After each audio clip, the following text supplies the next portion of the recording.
ఉయ్యాలవాడ నరసింహారెడ్డి పేరు వినగానే రోమాలు నిక్కబొడుచుకునే చరిత్ర ఆయన సొంతం. స్వతంత్ర పోరాటాన్ని ఆరంభించిన తొలి పోరాట యోధుడిగా కీర్తిగటించారు. ఉయ్యాలవాడ నరసింహారెడ్డి సిపాయి తిరుగుబాటు కంటే ముందే రాయలసీమలో తెల్లదొరలకు వ్యతిరేకంగా పోరాటం సాగించినట్లు చరిత్ర చెబుతోంది.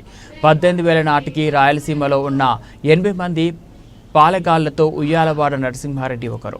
బ్రిటిషర్ల దోపిడీని 5,000 మంది సాయుధులు తోటి పాలెగాళ్ల సహకారంతో తిరుగుబాటు చేసిన మొనగాడు 1846లో బ్రిటిష్ ప్రభుత్వం మీద తిరుగుబాటు ప్రారంభించారు.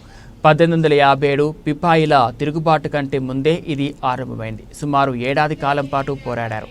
ఆయన పోరాటం మొత్తం గెరిల్లా పద్ధతుల్లో సాగిందని చరిత్రకారులు చెబుతున్నారు. బ్రిటిషర్లకే పరిమితమైనందుకున్న ఫిరంగులను సైతం ఆయన తన పోరాటంలో వినియోగించారు. నల్లమల అటవీ ప్రాంతాన్ని కేంద్ర బిందువుగా చేసుకొని బ్రిటిషర్లను గెరిల్లా యుద్ధ పద్ధతులలో ముప్పుతిప్పలు పెట్టారు. సైరా అంటే సైసైరా అనే సైన్యాన్ని ఆయన తయారు చేసుకున్నారు.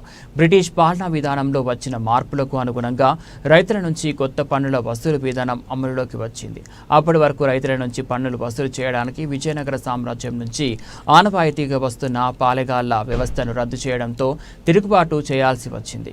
పన్నులను నేరుగా ఈస్ట్ ఇండియా కంపెనీ వసూలు చేయడంతో తమ ఆధీనంలో ఉన్న ప్రాంతాల నిర్వహణ కష్టతరమైంది.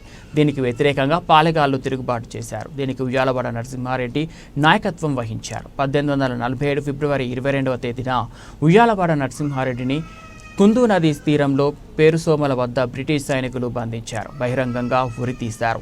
తిరుగుబాటుదారుల్లో భయం కల్పించడానికి కొన్ని సంవత్సరాల పాటు పార్థివ దేహాన్ని కోట గుమ్మానికి వేలాడదీశారు. వారికి వ్యతిరేకంగా పోరాడిన ఉయ్యాలవాడ నరసింహారెడ్డిని తొలి స్వతంత్ర సంగ్రామ యోధుడిగా కేంద్రం గుర్తించింది.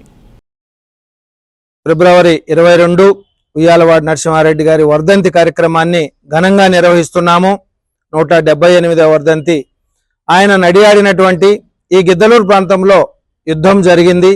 ఆ యుద్ధం అంతా కూడా ఆనాడు మనల్ని పరిపాలిస్తున్నటువంటి తెల్లోళ్ళ మీద తిరగబడి విరుచుకుపడి యుద్ధం చేసినటువంటి వ్యక్తి ఉయ్యాలవాడ నరసింహారెడ్డి.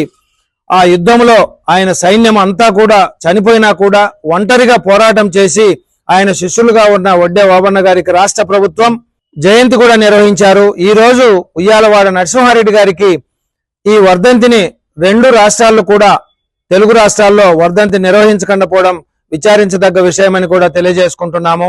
వాస్తవంగా ఆయన బలిదానం అయిన తర్వాతనే మిగతా వాళ్ళందరూ కూడా ఈ దేశం కోసం పోరాటం చేశారు.